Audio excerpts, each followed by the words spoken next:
As Connor's older brother, watching him grow up has been and still is one of the things I enjoy most. When I was a senior in high school, I remember warming up for a basketball game in our auxiliary gym and suddenly hearing a roar floating from the gym where Connor was playing. And someone sprinting down the hallway to tell me that Connor had just gotten his first in-game dunk. To which I responded, "Connor can dunk?" It was around that time when people began asking me, "How's it feel that your little brother is going to be better than you?" And I would always smile super big and laugh like, "Are you kidding me? I'm so proud of that kid." God damn it.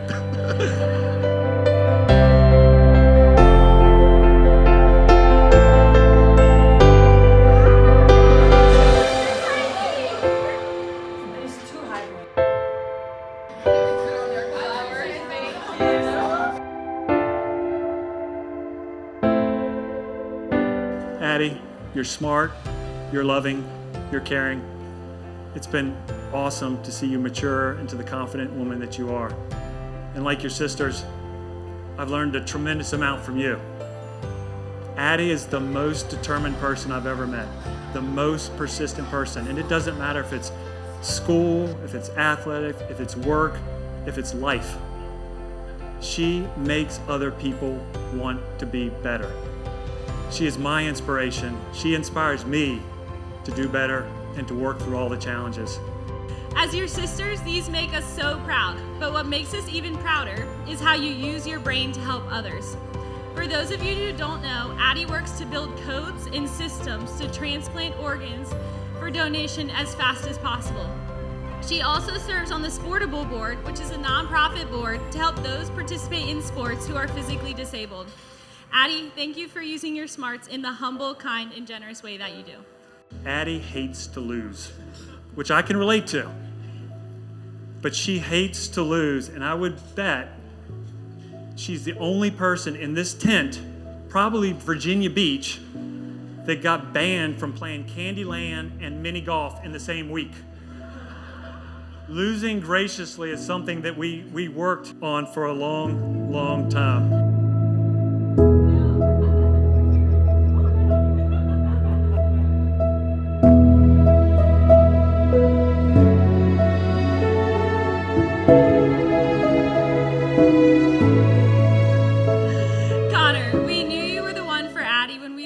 Particular Cinco de Mayo together a few years ago. Let me paint a picture for you. Addie is supposed to move out of her U of R apartment and meet her friends at Drinks for 5. Kadera, I think it was you she was meeting. It's 3:30. She hasn't packed a single thing, and it's 110 degrees inside and outside. And Addie's having a moment, and there are tears. As Annie and I soundlessly carried boxes up and down the stairs, trying our best to avoid Addie, Connor looked at us, and then looked at her, and then shrugged and just jumped right in to help. I knew then that the love, patience, loyalty, and overall chillness that you possess, Connor, was the perfect match for Addie. Connor, thank you from the bottom of both of our hearts for loving her so well and for not going to Drinks without her that day. Addie keeps us laughing, she helps us with our homework, she is loyal, she is kind, and she loves with the same energy she does everything else, big with everything she has. Connor, we have watched her fall in love with you, and we've also fallen in love with you. You build her up and you keep her humble. You're somehow able to reason with her when we've all given up. And see that with the same energy of love she pours into you, you give it right back to her.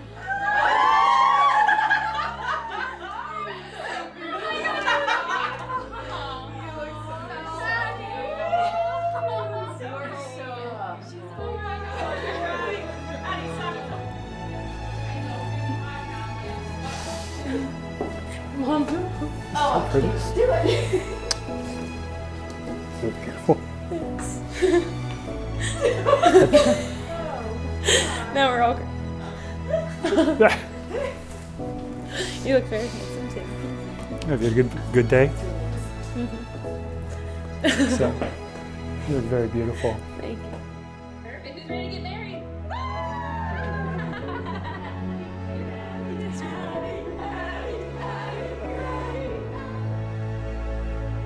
I do need to come clean with you on something though, Connor. When you asked me to marry Addie, I acted surprised. I wasn't.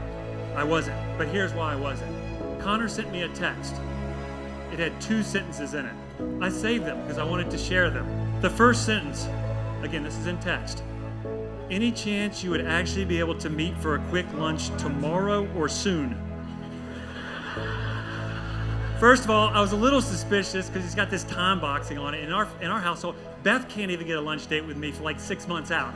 And he wants to do something tomorrow or soon. So I was a little suspicious, but okay, whatever. It's the second sentence. I'd enjoy that. Now, Connor, I once was in your shoes, okay? There is no guy that wants to voluntarily hang out with his girlfriend's dad. And Pop, that's nothing against you. I love you dearly, but back then if I didn't have to spend time with you, I didn't want to have to spend time with you.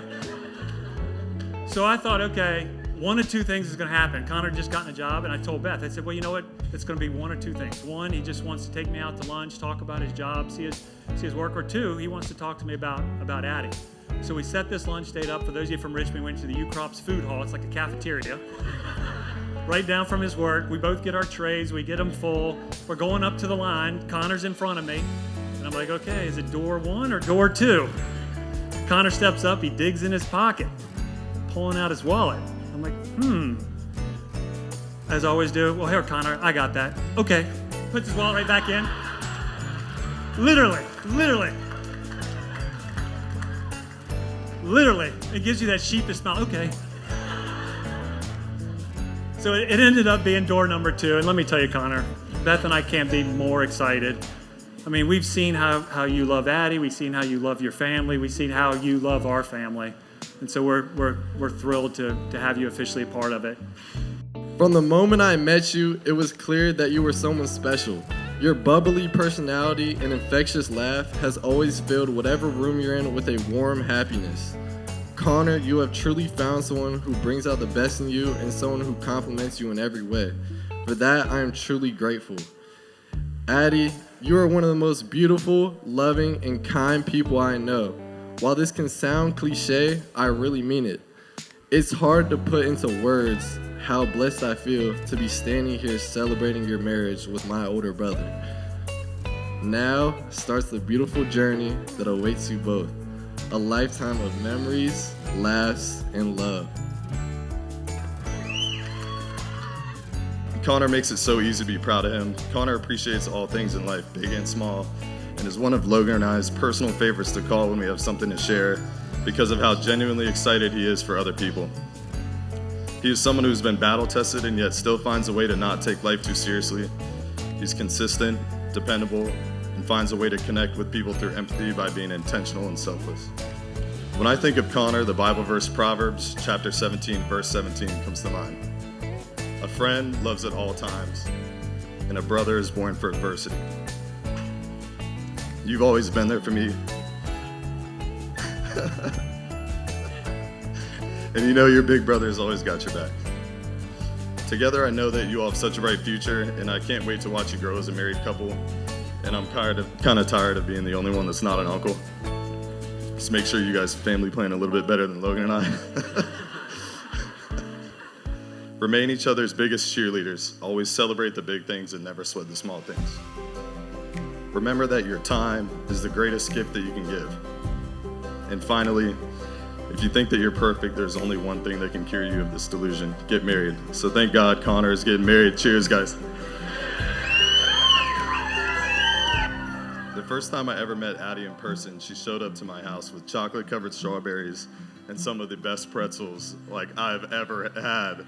Some of y'all are laughing because you've had the pretzels and like they're, if you eat one, like you are going back in for more, for sure. Addie is a fun conductor. She is quick to suggest a game or prompt an outdoor activity and is creative with finding a way to get everyone involved. I have now witnessed my own mother shotgunning a Mike's Hard Lemonade off the deck at the beach and drinking wine out of a Peroni 4 feet above her head, which That is not happening at Colin or I's suggestion.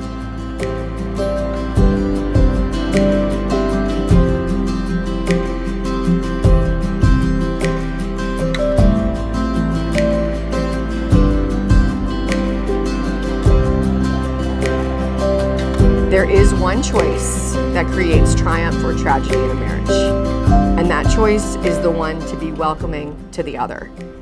You make a choice to be one another's safe place.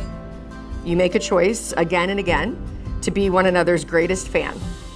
You make a choice to be a great coach and a great thought partner and the one who calls out even more from the other. If you try to live out these three things exclusively, if you make this your highest priority, you're going to discover a couple of things. First, it's not as easy as it sounds. And second, you're gonna fail. You're gonna mess up. And when you fail, you get to face the fact that you yourself are not all that great. And you'll discover that when you realize that, you grow into more love and compassion for each other. You'll discover that marriage isn't about trying to improve each other into the perfect mate. Marriage is about the two of you together, endeavoring to live into your identity in Christ, spurring one another on to that goal, trying and failing and trying again. And when you do that, you'll discover there's increasing joy and grace for each other in the process. When you learn how to find the spark and keep it, the spark of mutual respect and good conversation and affection and fun together and good conflict, because that's what keeps a marriage fueled. By the authority committed to me as a minister of the Church of Jesus Christ, I declare that Connor and Addie are now husband and wife, according to the ordinance of God and the law of the Commonwealth, in the name of the Father, and of the Son, and of the Holy Spirit. Now whom God has brought together, let no person or circumstance put asunder. You may kiss your back.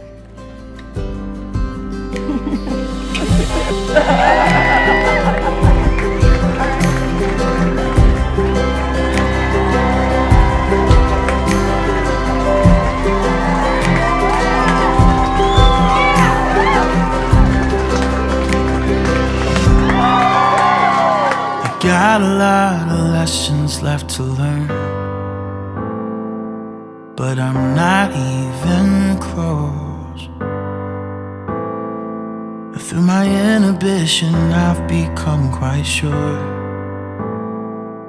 that I love you the most. That this could be the easiest thing if I'd let it, but I'm too afraid of losing it all. 'Cause if I leave everything on the table, then you might break my heart. But I know a love like this doesn't come around every day, and I just can't bring myself to give up right now. Not this way, 'cause I love you and I wanna hold you when we're old and gray. Oh, but love like this don't come around every day. Every day.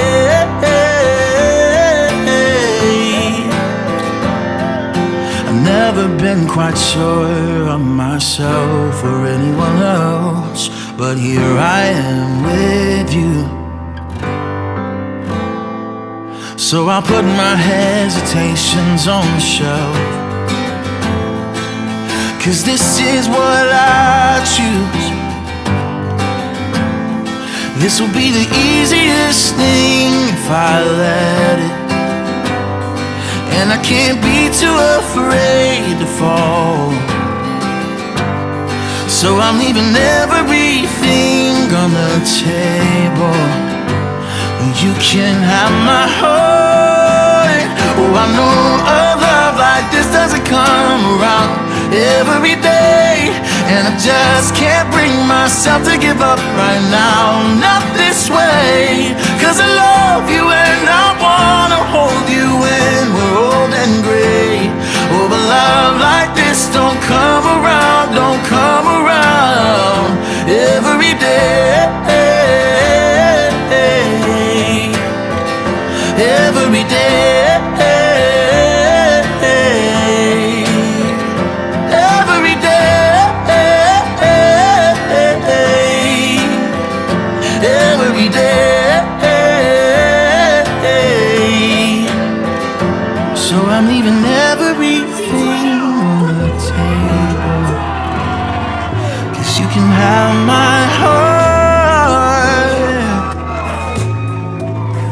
a love like this doesn't come around every day. And I just can't bring myself to give up right now. Not this way, 'cause I love you and I wanna hold you when we're old and gray. Oh, a love like this don't come around, don't come around. No, a love like this don't come around, don't come around every day. Every day.